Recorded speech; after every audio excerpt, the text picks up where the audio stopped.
Thanks for tuning into another video. Today we're going to be reviewing the Specialized Butcher tires. I've been running these on my bike for the past little bit. The version I'm using is the Butcher Gravity Grid T9 in a 2.3 inch width.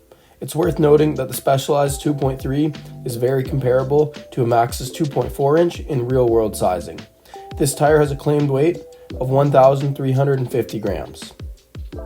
The Gravity casing is designed for aggressive riding and is comparable to the Maxxis Double Down in terms of thickness, durability, and puncture resistance. The retail price is $100 Canadian, which puts it cheaper than many similar options for enduro and downhill tires. This tire is a direct competitor to the Maxxis Minion DHF. For the setup, I've been running these tires tubeless with a cush core insert in the rear and no tire insert up front. Tubeless setup was straightforward. I didn't need a compressor and they seated onto the bead with a floor pump. For pressures, I run a bit higher than average as I have a tendency to break rims. I'm running 27 psi in the front and 30 psi in the rear.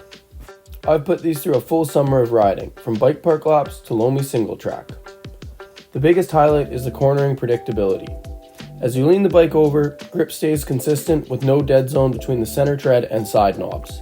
On some other tires I've used, you feel that sketchy transition before the side lugs engage. But with the Butcher, the cornering feels smooth and confidence-inspiring.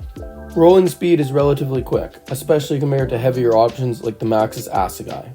However, as a rear tire, braking traction isn't quite as strong as something with larger paddle-shaped lugs like a DHR2 or Assegai. It's not a deal breaker for me, but if you ride a lot of extremely steep terrain, it's worth considering. One thing I did notice is weight. On paper, it's only about 50 grams heavier than a DHF Double Down. But on the trail, I felt more heft, especially up front when jumping or changing direction quickly. In terms of conditions, the Butcher excels in dry, hard pack, and mixed terrain. In the wet, it can pack up with mud more than something like a Schwalbe Magic Mary with its wider spaced lugs. But for the majority of my summer riding here on Vancouver Island, where the trails are mostly hard packed and the conditions are dry, they've been excellent. So how do the Specialized Butchers stack up to the competition? The Maxxis Minion DHF is a balanced all-rounder but a pricier option. The Maxxis Assegai offers maximum grip and braking traction but is slower rolling. The Specialized Butcher is a more predictable option and it is faster rolling than the Assegai and it costs significantly less. If I had to choose, I'd go with the Butcher for most of my riding due to its great performance and low cost. The Specialized Butcher Grid Gravity T9 is a great, cost-effective tire for riders on dry, hard pack, and mixed terrain.